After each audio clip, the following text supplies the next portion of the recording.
So apart from the alimentary canal, next heading डाल दीजिए teeth. In the case of mammals, several type of teeth present. Okay, और इसी को हम डेंट्री भी कहते हैं. Dentition, study of teeth, known as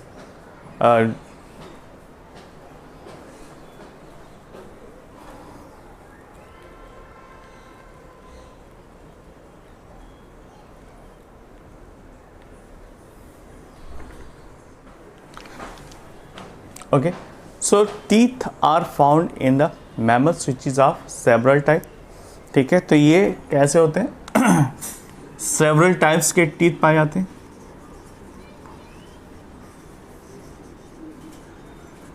for example, humans में 4 तरीके के दांत पाए जाते हैं: incision, canine, molar and premolars. Okay, and the teeth are found in the socket. ठीक है, तो सॉकेट में पाए जाते हैं. ऐसी कंडीशन को हम कहते हैं थीकोडॉन्ट.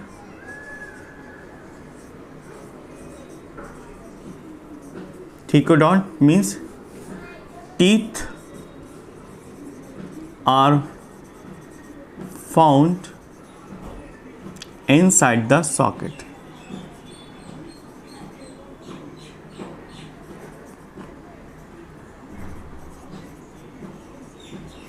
तो हमारी जो टीथ है वो गम्स में धंसे रहते हैं और इसीलिए काफ़ी ज़्यादा मजबूती से जुड़े रहते हैं. और क्योंकि यहाँ पर सेवरल टीथ देखने को मिलते हैं, तो इस कंडीशन को हम कहते हैं heterodont. Heterodont condition means several kind of teeth like incisor, canine,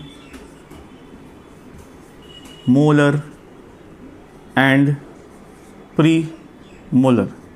ये कुछ डिफरेंट टाइप के टीथ हैं जो पाए जाते हैं मैमल्स में. सॉकेट में पाया जाता है थीकोडॉन्ट कंडीशन. डिफरेंट टाइप के पाए जाते हैं इसलिए हेट्रोडॉन्ट कंडीशन. और some animals, some mammals have a diphyodont condition, क्योंकि 2 सेट में दांत निकलते हैं. In the case of human beings, पहले जो मिल्क टीथ निकलता है बॉर्न के जस्ट बाद, और 7-8 ईयर के बाद वो सेट डाउन हो जाता है, नए दांत आते हैं. तो इस कंडीशन को हम कहते हैं डाइफियोडॉन्ट. डाई का मतलब होता है 2. Thecodont, heterodont and diphyodont. Diphyo का मतलब होता है 2 sets of teeth. 2 sets of teeth found.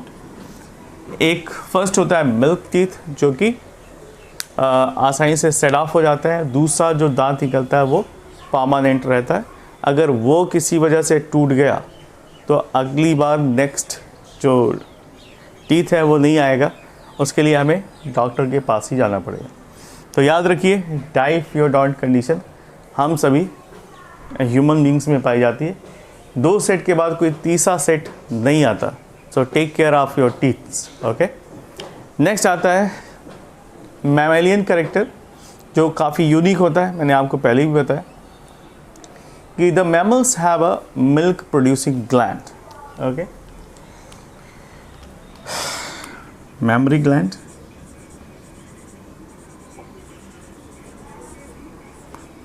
Actually जो मेमरी ग्लैंड होती है वो एक तरह से मॉडिफाइड ग्लैंड है जो स्किन में पाई जाती है. और ये क्योंकि मिल्क का प्रोडक्शन करती है इसलिए ये यूनिक ग्लैंड हो जाती है. और यही कैरेक्टरिस्टिक फीचर बन जाता है मैमल्स का. It is unique gland that produces milk for young ones.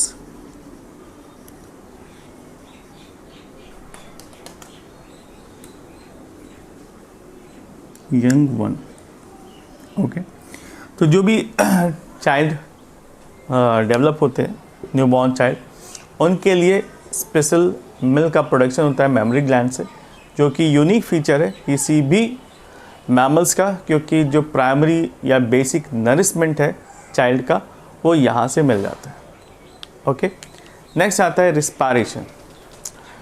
Mammals के केस में ज़्यादातर जो रिस्पायरेशन होता है, mostly 99.99% they have pulmonary respiration, means they have a lungs. Even जो वाटर कंडीशन या एक्वेटिक कंडीशन में पाए जाने वाले बिग और जायंट मैमल्स हैं, जैसे ब्लू व्हेल है, वो भी रिस्पायरेशन के लिए लंग्स का इस्तेमाल करती हैं। इसलिए पानी के अंदर रहते हुए भी वो रिस्पायरेशन के लिए सरफेस पर आती है। ठीक है, तो लिख लीजिए, हेडिंग डाल दीजिए, रिस्पायरेशन।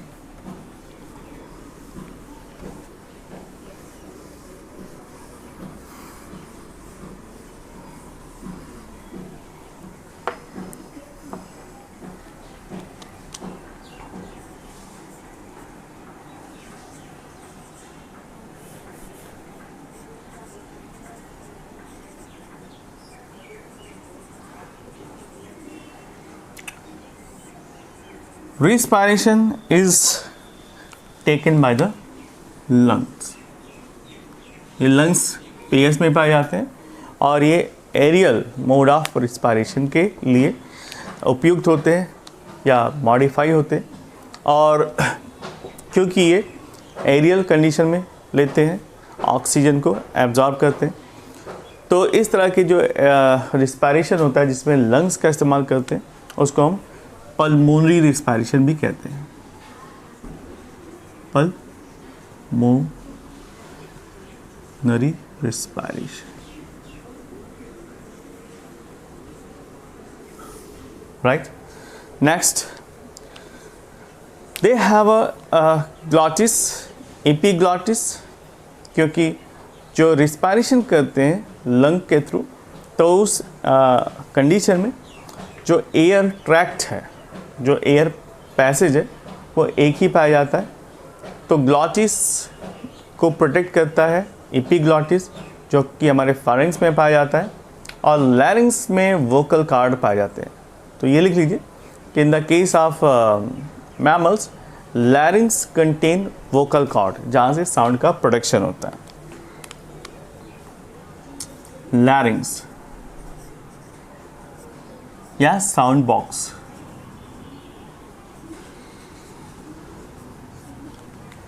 लैरिंग्स को ही हम साउंड बॉक्स कहते हैं, या क्योंकि इसमें पाया जाता है it have a vocal card, जिसको हम sound producing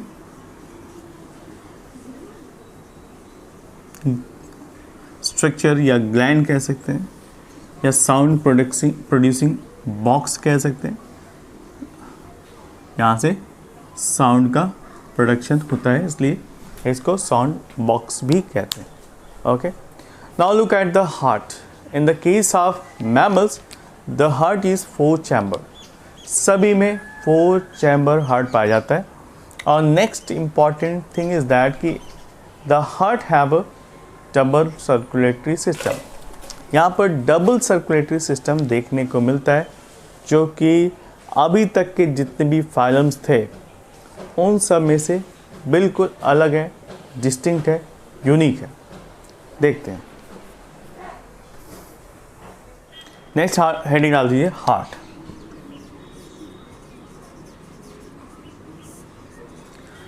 The mammals have a 4-chamber heart.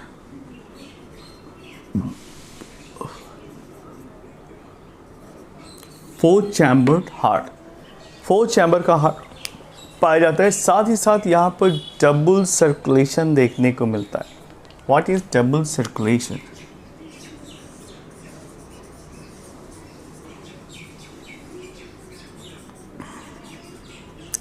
Double circulation का मतलब ये होता है कि हमारे बॉडी में प्योर और इम्प्योर जो ब्लड्स हैं वो अलग अलग ट्रैक पर फ्लो करते हैं। यहाँ पर जो प्योर ब्लड है और इम्प्योर ब्लड है वो डिफरेंट पैसेज से मूव करते हैं, यानी there is no mixing of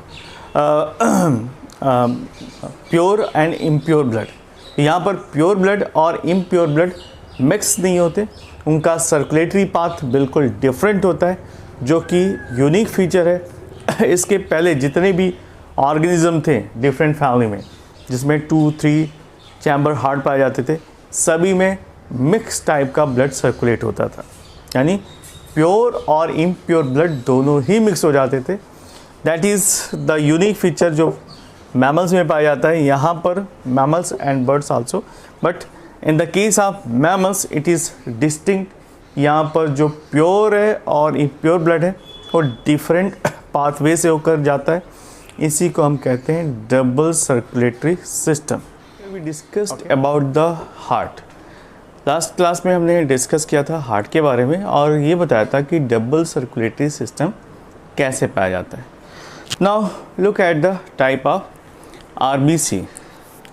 यहाँ पर जो रेड ब्लड कैप्सूल्स होते हैं आरबीसी, वो कैसे होते हैं? In the case of mammals the RBC is found small, circular and non-nucleated. Size इसकी स्मॉल पाई जाती है। They are small, circular and enucleated.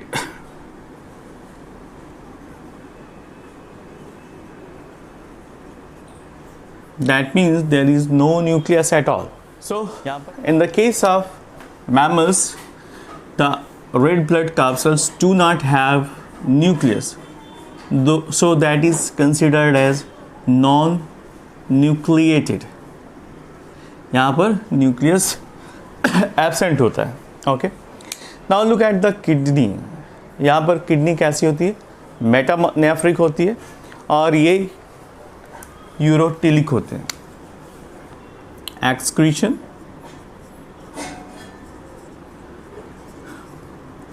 यहाँ पर एक्सक्रीशन किस फॉर्म में होता है? The organ which is associated with the excretion is known as metanephric kidney. लिख लीजिए, metanephric kidney. Next, the main excretory substance is nothing but urea. ज़्यादातर जो excretory substance है वो यूरिया होता है और that is why they are known as ureotelic. Urea, and that is why they are known as ureotelic. Okay? इसीलिए इनको यूरियोटिलिक कहते हैं। एक्सक्रीशन के बाद नेक्स्ट आता है body temperature. The mammals basically they are homeotherms, that means body का temperature constant बना रहता है। They are homeotherms. होम्योथर्म्स का मतलब ये है कि हमारे बॉडी का जो टेम्परेचर है वो ऑलमोस्ट कांस्टेंट रहता है, उसमें कोई वेरिएशंस नहीं आते और इस वजह से हमारे बॉडी के डिफरेंट जो ऑर्गन्स हैं या ऑर्गन सिस्टम है वो सही तरीके से काम कर सके। That is the main purpose behind the homeotherms. ठीक है, तो बॉडी का टेम्परेचर ऑलमोस्ट कांस्टेंट रहता है। अगर ह्यूमन बींग्स की बात करें तो it is all about 37 degree Celsius. ये ऑलमोस्ट 37 डिग्री सेल्सियस जितना कांस्टेंट बना रहता है। टेम्परेचर एनवायरमेंटल कंडीशन के साथ चेंज नहीं होता। That is the important point. That is why we are known as homeotherms. Now next, यहाँ पर ब्रेन पाया जाता है। Brain, in the case of mammals you will find brain in every organism और ये ब्रेन हाईली डेवलप होते हैं। यहाँ पर सेरिब्रम और सेरिबेलम दोनों ही डेवलप होते हैं लार्ज साइज के पाए जाते हैं. So in the case of mammals the brain is highly developed. First point लिख लीजिए, highly developed.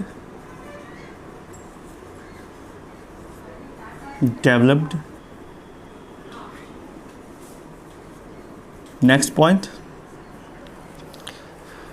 both cerebrum and cerebellum, they are enlarged. Cerebellum and cerebrum is big in size, big and developed. दोनों ही develop पाए जाते हैं, big पाए जाते हैं, right. Next point, they have a conversion. इसमें कन्वर्जन भी देखा जाता है, कन्वोल्यूटेड. कन्वर्जन का मतलब है डिप्रेशंस. बहुत सारे उभार और गर्द पाए जाते हैं और ये शो करता है कि जितना ज़्यादा कन्वर्जन होता है उतनी ज़्यादा मेमोरी स्टोर होती है, राइट. यहाँ पर क्रेनियल नर्व्स पाए जाते हैं जो कि 12 पेयर्स होते हैं. नेक्स्ट पॉइंट लिख दीजिए, क्रेनियल नर्व्स.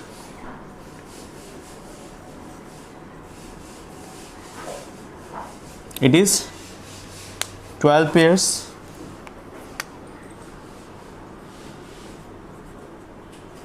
नेक्स्ट, यहाँ पर जो सेंस ऑर्गन्स पाए जाते हैं वो हाईली वेल डेवलप होते हैं. यहाँ पर आइज़ पाई जाती है जो प्रोटेक्टेड होती है बाय द लिड्स, यानी आँखों के ऊपर लिड्स पाए जाते हैं. The upper of which is movable. जो आईलिड होती है उसमें सिर्फ ऊपर वाली जो लिड है वो मूवेबल होती है, नीचे वाली इमूवेबल होती है. तो लिख लीजिए, हेडिंग डाल दीजिए, sense organs.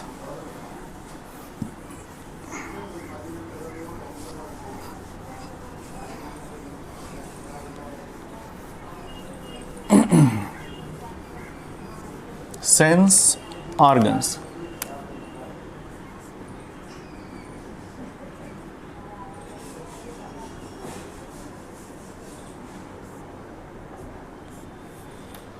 Okay, the sense organ is well developed. Well developed. Next point, the eyes are found and they are protected by the lids.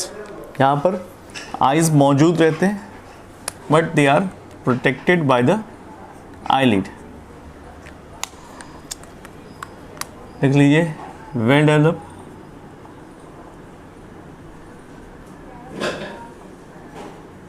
And protected by lid. यहाँ पर ढक्कन पाया जाता है, लिड्स पाया जाता है, जिसकी वजह से इस पर प्रोटेक्शन होता है और इसमें से जो अपर लिड है वो मूवेबल होता है. Next point, upper lid is movable.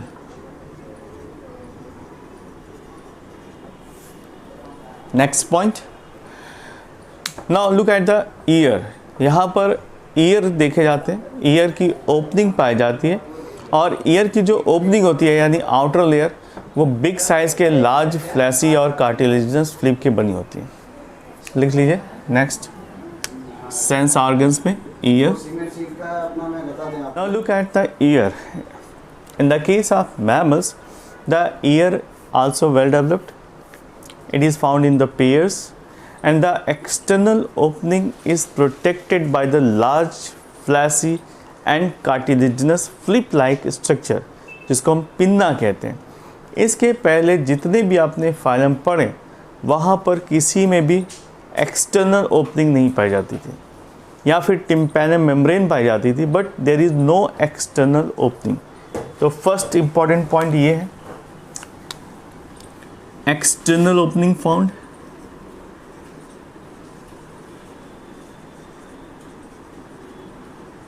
External opening found are present. Next point, the external opening is protected by and it is protected by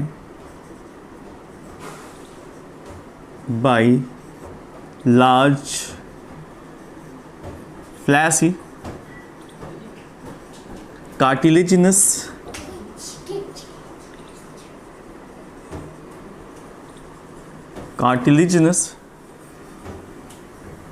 which is known as pinna. इसी को हम pinna कहते हैं, called pinna. Okay, तो इसी को ear pinna कहते हैं. आप देख सकते हैं, it is something like that, ear pinna. और ये हाईली फ्लैक्सिबल होता है. इसको आप किसी भी फॉर्म में अगर ट्विस्ट करते हैं, वापस से अपना शेप रीगेन कर लेता है. That means they have a cartilaginous layer.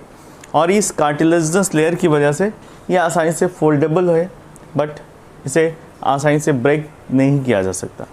तो ये एक तरह से प्रोटेक्टिव लेयर है, ये प्रोटेक्शन प्रोवाइड करती है. प्लस इसका अरेंजमेंट इस तरह से होता है कि ये मैक्सिमम साउंड को इनसाइड यानी मिडिल ईयर की तरफ कन्वर्ट कर सके. ठीक है, now look at the middle ear. ये एक्सटर्नल हो गया ईयर में. नेक्स्ट हेडिंग डाल दीजिए, middle ear.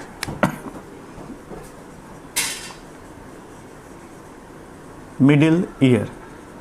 The middle ear is consist of 3 ear ossicles. जो मिडिल ईयर है उसमें 3 ईयर ऑसल्स पाए जाते हैं. ईयर ऑसल्स का मतलब दीज आर बोनी स्ट्रक्चर्स जिसको मैलियस, इंकस और स्टेपीज कहते हैं. दैट इज फर्स्ट है मैलियस, दूसरा है इंकस एंड थर्ड है स्टेपीज. ओके, तो दीज आर 3 एसेस, malleus,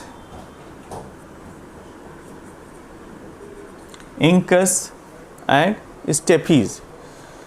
Now next is cloaca, and in the last there is a internal ear. next heading डाल दीजिए, internal ear.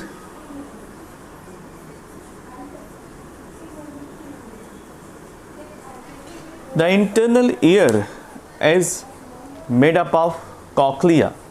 ठीक है, कॉकलिया को ही हम इंटरनल ईयर कहते हैं, जो कि स्पाइरली कॉइल्ड स्ट्रक्चर है. लिख लीजिए, cochlea is the internal ear या internal part. Okay, and it is a coiled structure. ठीक है, ये स्पाइरली कॉइल्ड पाए जाते हैं. Spirally coiled structure.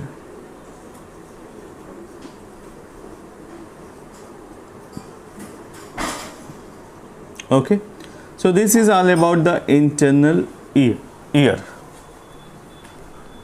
Next, तो फर्स्ट टाइम ईयर में एक्सटर्नल पार्ट पाया जाता था. इसके बाद आता है सेक्सुअल डायमॉर्फिज्म. यहाँ पर जो भी एनिमल्स आपको देखने को मिलते हैं मैमल्स में, उनमें सेक्सुअल डायमॉर्फिज्म काफ़ी ज़्यादा डिस्टिंक्ट या क्लियर पाई जाती है. Male and females are identified by the external appearance. उनको हम देखकर आइडेंटिफाई कर सकते हैं. लिख लीजिए next point, sexual dimorphism.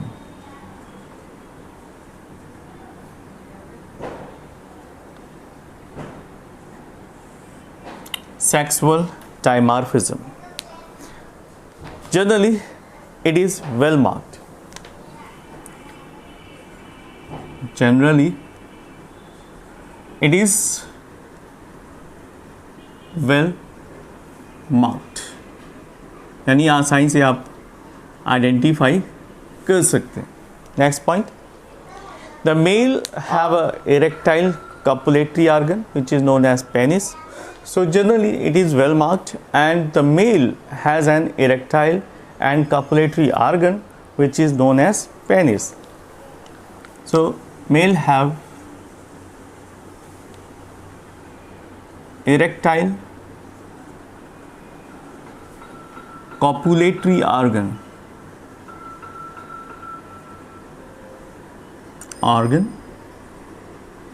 which is named as penis.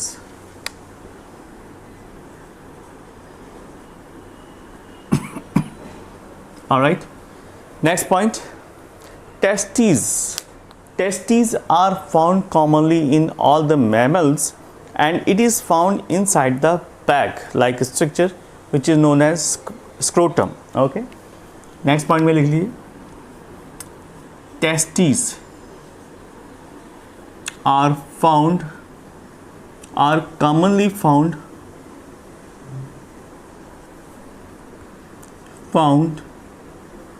in all the mammals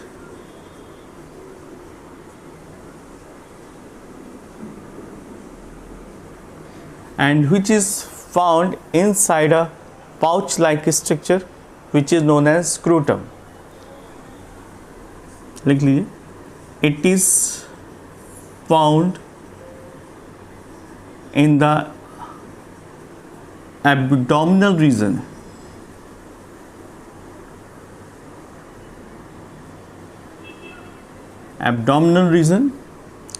in a bag like structure, in the bag like structure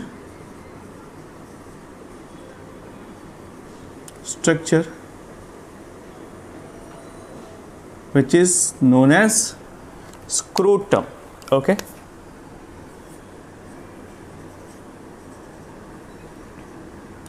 so these are certain differ characteristic feature जो पहले नहीं पाए जाते थे, आपको यहाँ पर देखने को मिलता है. So ये कहाँ पर पाए जाते हैं?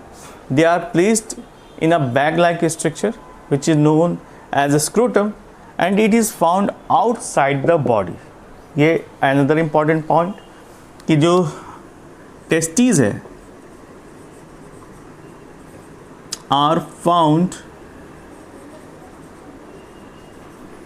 outside the body.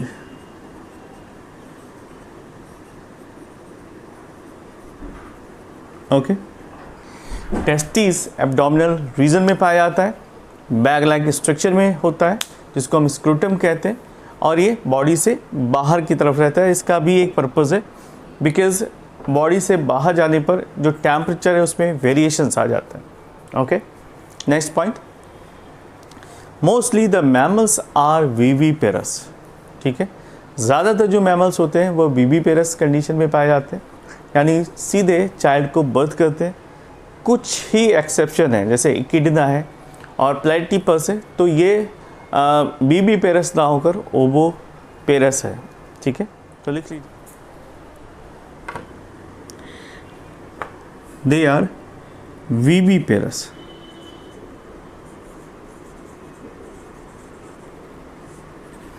They birth young ones.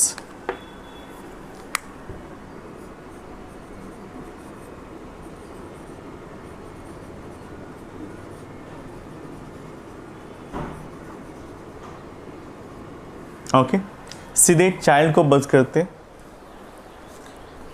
Exception मैंने आपको बता दिया, अभी लिख लेते हैं. जो विविपेरस के बाद ओविपेरस कंडीशन.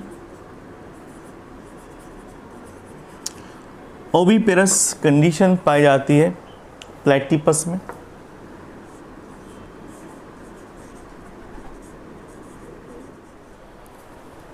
एंड एकिडना. दो एग्जाम्पल ऐसे हैं जिनमें ओविपेरस कंडीशन पाई जाती है. Now look at the fertilization. In the case of fertilization, most of the mammals have a internal fertilization. ज़्यादातर mammals के बॉडी में internal fertilization पाया जाता है. लिख लीजिए, fertilization, it is internal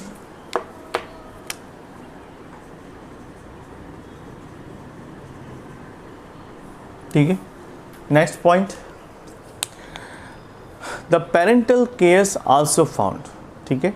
यहाँ पर फर्टिलाइजेशन इंटरनल होता है और सिर्फ अगर हम एग लेइंग मैमल्स को छोड़ दें तो इंटरनल ही होता है और डेवलपमेंट भी इंटरनल होता है और they directly give birth to young ones. यहाँ पर पेरेंटल केयर भी वेल डेवलप पाया जाता है। ज़्यादातर मैमल्स वो यंग वंस की केयर करते हैं up to they start running. Okay, parental care लिख लीजिए। पेरेंटल केयर ये ज़्यादा पाई जाती है पहले से ज़्यादा, ये well developed, well okay. Next, the mammal shows the greatest intelligence among the animals. जो मैमल्स हैं उनमें इंटेलिजेंस पावर बाकी किसी भी ग्रुप के एनिमल्स से ज़्यादा बेहतर होती है। सो ये पॉइंट आप समझ सकते हैं, कोई बड़ी बात नहीं है कि मैमल्स में ग्रेटेस्ट इंटेलिजेंस पावर पाई जाती है। Mammals have greatest intelligence power, sense power than any other animals. Okay, तो मैमल्स में ब्रेन का डेवलपमेंट ज़्यादा होता है, ये वेल डेवलप्ड ब्रेन पाया जाता है। That is why they have a greatest intelligence power as well as. Okay, now look at certain example. Example में देखते हैं, सबसे पहले आप बीबी पेरस में देखते हैं। इसमें आता है मैक्रोपस जिसको हम कंगारू कहते हैं, कंगारू, ठीक है। मार्सुपियल्स में आते हैं। नेक्स्ट डॉग है, कैट है, डॉग, कैट, रैट, जो भी ग्रास ग्रेजिंग एनिमल्स है, कैमल है, एलिफेंट है। तो आपके आजू बाजू जितने भी एनिमल्स ऑलमोस्ट दिखाई पड़ते ज़्यादातर मैमल्स होते हैं। वाटर में पाए जाने वाले कुछ मैमल्स के बारे में बता दूं। जो डॉल्फिन पाई जाती है वो मैमल्स होती है, और जो पूरे अर्थ में बिग साइज़ का एनिमल पाया जाता है जिसे हम ब्लू व्हेल कहते हैं, बैलेनोटेरा, वो कोई और नहीं है, वो भी मैमल्स हैं। But they are modified according to that. वो वाटर या एक्वाटिक कंडीशन में रहते हैं, इसलिए they are modified in a fish like structure, otherwise they are also mammals. So this is all about the classification of animal kingdom, और इस तरह से ये चैप्टर फिनिश हो जाता है। अब इसके बाद हम नेक्स्ट चैप्टर स्टार्ट करेंगे। ओके।